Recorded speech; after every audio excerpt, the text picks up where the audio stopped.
समितीचा, शिक्षक समन्वय समितीचा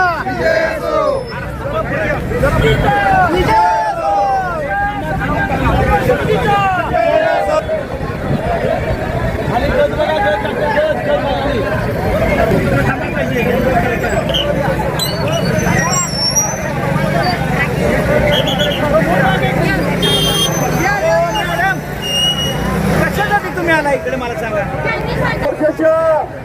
प्रसंगी उपस्थित जिल्हाभरातून आलेल्या सर्व शिक्षक बंधू भगिनींचं, सर्व संघटना पदाधिकाऱ्यांच्या या ठिकाणी समन्वय समितीच्या वतीनं मनापासून खूप खूप स्वागत. मित्र, आज आपण सर्वजण शासनानं महाराष्ट्रातलं प्राथमिक शिक्षण उद्ध्वस्त करण्याचा जो विडा उचललेला आहे आणि हे उद्ध्वस्त करत असताना आपल्यावर जाचक अटी, जाचक कायदे आपल्यासाठी निर्माण करण्याचा प्रयत्न केला जातोय. त्याचा विरोध करून या महाराष्ट्रातल्या ग्रामीण भागातलं प्राथमिक शिक्षण आपल्याला सगळ्यांना वाचवायचंय आणि हे वाचवत असताना शासनाकडे आपण सर्व संघटनांच्या वतीनं अनेक वेळा विविध प्रश्नांच्या अनुषंगानं आपण त्यांच्यावर चर्चा करण्याचा प्रयत्न केला, आंदोलन करण्याचा प्रयत्न केला, अनेक गोष्टी केल्या. पण शासन कोणत्याही प्रश्नाकडे टिंबपणे बघताय, त्याच्याकडे दुर्लक्ष करताय. शासन सेशन चालू आहे, या सेशन काळामध्ये आपल्या प्रश्नाकडे शासनाचं लक्ष वेधावं या हेतून आपण आज महाराष्ट्रामध्ये समन्वय समितीच्या माध्यमातून भव्य मोर्चांचं आयोजन केलेलं आहे. सातारा जिल्ह्यामध्ये सुद्धा आपण सर्वजण या निमित्तानं या ठिकाणी उपस्थित आहात. आपल्या सर्वांचं पुन्हा एकदा या ठिकाणी मनापासून स्वागत करतो. आणि आजच्या या मोर्चाच्या निमित्तानं जे विषय आपण घेतलेले आहेत त्याच्यामध्ये प्राधान्यानं टीईटीची परीक्षा जी आपल्याला अनिवार्य करण्यात आलेली आहे, ही टीईटीची परीक्षा कसल्याही परिस्थितीमध्ये शासनाने रद्द केली पाहिजे आणि ती रद्द झालीच पाहिजे या भूमिकेची आपण सगळ्यांचं काम आहोत. जोपर्यंत शासन तो निर्णय करत नाही तोपर्यंत शासनाच्या विरोधामध्ये या पुढच्या काळामध्ये सुद्धा आपण तीव्र संघर्ष केल्याशिवाय राहणार नाही. 2010 पूर्वी सेवेत आलेल्या लोकांना खरं तर टीईटीची आवश्यकता नाही, तरी सुद्धा कोणतरी हे क्षेत्र संपवायचे आणि त्याला कारण म्हणून टीईटी सारखी परीक्षा आपल्यावर लादण्याचा प्रयत्न केला जातोय. त्याचा या निर्णयाचा खरं तर सर्व संघटनांच्या वतीने या ठिकाणी जाहीर निषेध करतो. त्याचबरोबर पदोन्नतीची प्रक्रिया जी राबवली जाते राज्यामध्ये, खरं तर नैसर्गिक न्यायानं आम्हाला कुणावरही अन्याय करायचा नाही, पण नैसर्गिक न्यायानं जी पदोन्नतीची प्रक्रिया राबवायला पाहिजे ती प्रक्रिया या ठिकाणी राबवली जात नाही. त्याचा विरोध करण्याचं काम आपण या मोर्चाच्या निमित्तानं करतोय. आणि विशेष करून 1 महिन्यामध्ये आपल्याला बीएलओच्या संदर्भात SIRचं काम करायचंय. मित्र, एकीकडे शाळा करायची आणि दुसरीकडे महिनाभरामध्ये SIRचं काम करायचं. अत्यंत घाणेरडा, चुकीचा आणि अन्यायकारक निर्णय शासनाने घेतलेला आहे. आपण शासनाबरोबर या संदर्भात चर्चा करतोय. तर एका दिवसामध्ये एका शिक्षकाला किमान 50 फॉर्म भरायचे, ऑनलाईन भरायचे. एक फॉर्म भरायला किमान 20 ते 25 मिनिटाचा वेळ जातोय. हे कामच शक्य नाही. आणि एवढं सगळं काम स्वीकारून सुद्धा महाराष्ट्रामध्ये काही ठिकाणी लोकांचा अन्याय केला जातोय. आज संभाजीनगरच्या विभागीय आयुक्तांनी आदेश काढले की जे लोक काम करत नाहीत त्यांना पोलिसांच्या मार्फत बोलवून घ्या, त्यांच्या मार्फत त्यांना म्हटलं तर अटक करा, पण काम करायला भाग पडा. जतमध्ये काम केलं नाही, शिक्षकांची जिना पगारी करण्याचा आदेश तहसीलदारांनी काढला. हे महसूलचे अधिकारी आपल्यावर एवढी हुकूमत गाजवायला लागलेत. कारण त्या सगळ्या महसूलच्या अधिकाऱ्यांचा मी जाहीरपणे निषेध करतो. शासनाचं काम आजपर्यंत आम्ही कोणताही टाळण्याचा प्रयत्न केलेला नाही, पण ज्या कामामुळे आम्हाला विद्यार्थ्यांना शिकवता येत नाही, गुणवत्ता देता येत नाही, असं जर काम आमच्याकडून करून घेणार असाल तर हे काम या पुढच्या काळामध्ये महाराष्ट्रातला कुठलाही शिक्षक करणार नाही, अशा प्रकारचं आम्ही शासनाला समजावून सांगतोय. अशा अनेक गोष्टी आहेत. बीएलओचं काम आहे, संच मान्यतेसारखा प्रश्न की ज्याला खूप अडचणी निर्माण झाल्या आहेत. अशा विविध प्रश्नांच्या अनुषंगाने आपण आज मोर्चाचं आयोजन केलेलं आहे.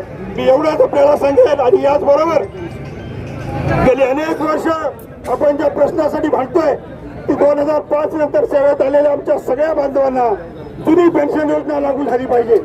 शासनाने अनेक वेळा तशा प्रकारचं निवेदन केलं, तशा प्रकारची आशा दाखवली, पण अद्यापर्यंत शासनाने तशा कुठल्याही प्रकारचा निर्णय घेतला नाही.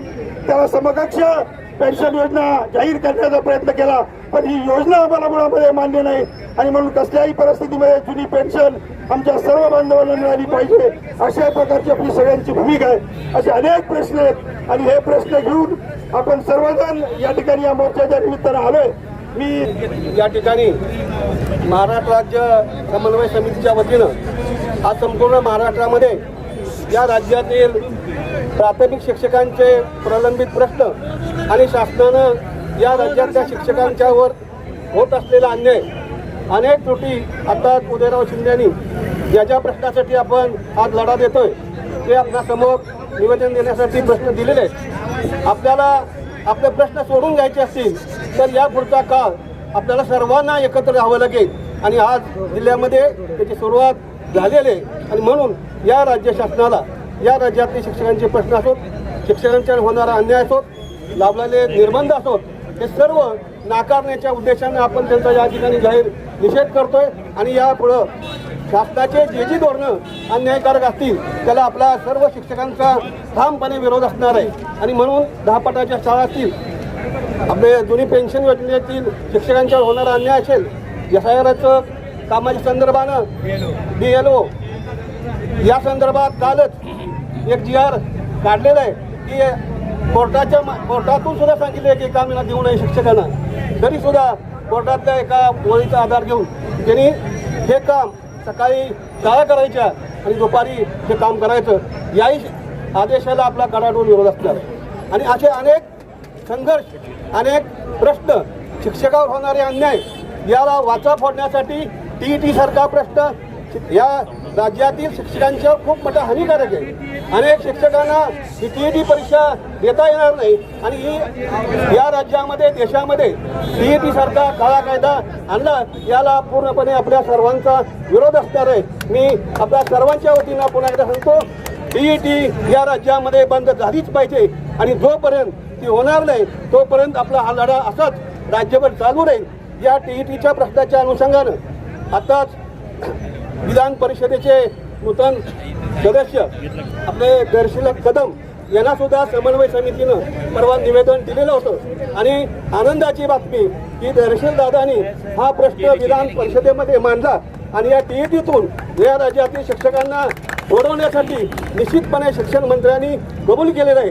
जरी कबूल झालं असलं तरी जोपर्यंत तो रद्द होत नाही तोपर्यंत आपला लढा चालू राहील. मी दर्शील दादा कदमांचं राज्यातल्या आणि जिल्ह्यातल्या शिक्षकांच्या वतीनं मी मनापासून त्यांचं अभिनंदन करतो. आयोजन केलेलं होतं या मोर्चाला सर्व संघटनांच्या सभासदांनी या ठिकाणी प्रचंड गर्दी करून खरं तर आजचा मोर्चा यशस्वी केला. आज या ठिकाणी दोन्ही नेत्यांनी आपणाला आजच्या मोर्चाच्या संबंधानं मार्गदर्शन केलेलं आहे. आज सातारा जिल्हा समन्वय समितीच्या वतीनं जो आपण आज मोर्चा काढला, त्या मोर्चाला जो प्रतिसाद आपण सर्वांनी दिला त्याबद्दल जिल्ह्यातील तमाम सर्व शिक्षक बंधू भगिनींचं मनापासून आभार मानतो. आपला जो आजचा मोर्चा निघालाय यासाठी मनापासून सर्व शिक्षकांचं अभिनंदन करतो. खरोखर मी असा मोर्चा पाहिलेला आहे, शिक्षकांचं अधिवेशन असलं की अख्खं मंत्रिमंडळ त्या स्टेजवर असायचं, पण आज खरोखर सर्व संघटना एकत्र येण्याची गरज काय आहे?